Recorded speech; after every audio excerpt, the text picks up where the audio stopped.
Hello दोस्तों, स्वागत है आपका एक बार फिर से कमल एकेडमिक कोच में। आइए आज फिर से कुछ नया सीखते हैं। Good morning, student. Here I am Kusumlata. Today we are going to study 14th chapter in GSC. The name of this chapter is Heavenly Bodies, means आकाशीय पिंड।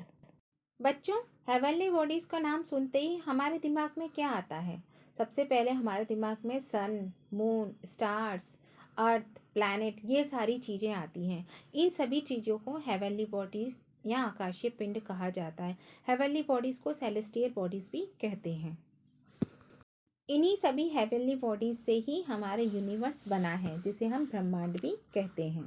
बच्चों, इस चैप्टर में हम stars, galaxies, constellations, the sun, planets, the moon, meteor, meteoroid, solar eclipse और lunar eclipse के बारे में डिस्कस करेंगे। First we have discuss about the stars. Twinkling bodies जो क्लियर क्लाउडलेस नाइट में आपको स्काई में दिखाई देती हैं, उन्हें ही स्टार्स कहा जाता है। Do you know which is our nearest star? It is the sun. Stars की अपनी लाइट होती है। सन भी एक स्टार ही है। ये हमसे बहुत ज़्यादा दूर है, इसी कारण ये हमें बहुत छोटा दिखाई देता है, लेकिन ये साइज में बहुत ज़्यादा बड़ा है। Our sun is also a very huge gigantic ball of hot glowing gases. It means हमारा सन भी hot glowing gases की एक बहुत बड़ी बॉल है। इसके वॉल्यूम में 13 लाख अर्थ इजीली फिट हो सकती हैं। सन हमें हीट एंड लाइट देता है और बिना इसके अर्थ पर लाइफ पॉसिबल नहीं है।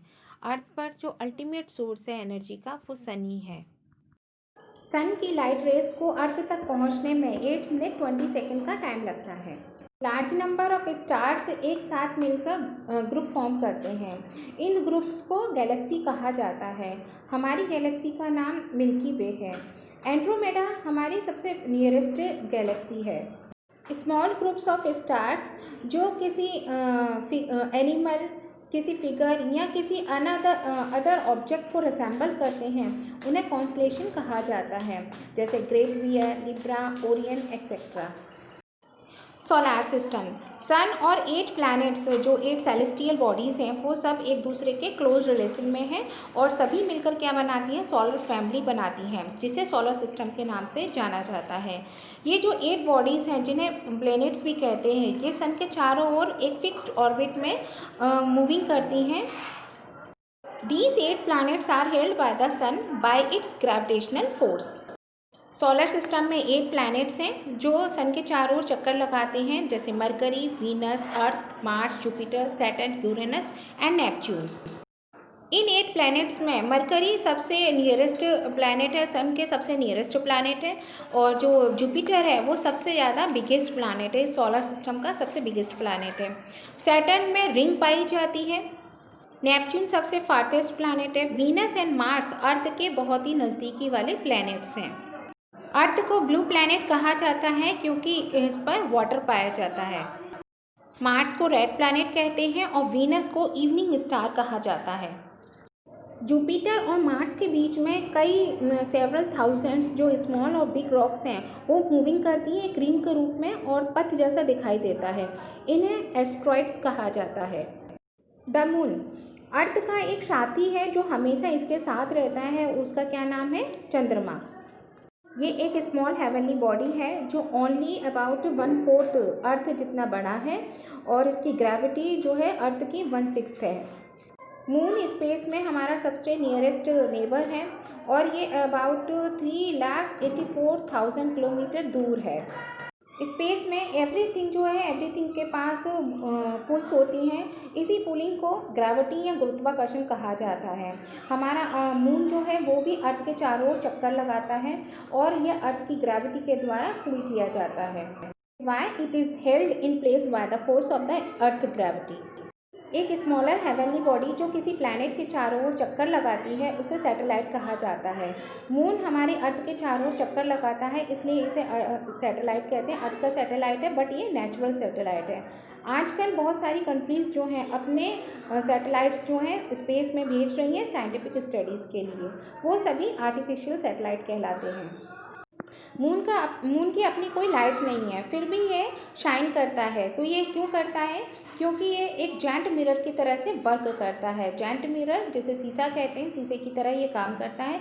तो ये सन से लाइट रिसीव करता है और उस लाइट को अर्थ के ऊपर रिफ्लेक्ट करता है।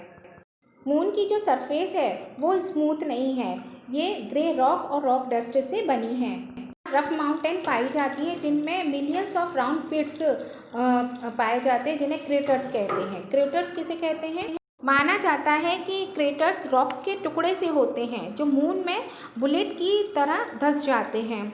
ऐसी रॉक्स को मेट्रॉइड्स कहा जाता है। तो सालों तक लोग ये सोचते थे कि मून के जो फॉर साइड है, मतलब दूर का जो किनारा है, वो कैसा होगा, क्योंकि हम हमेशा मून का एक साइड ही देखते हैं जो अर्थ फेस करती है।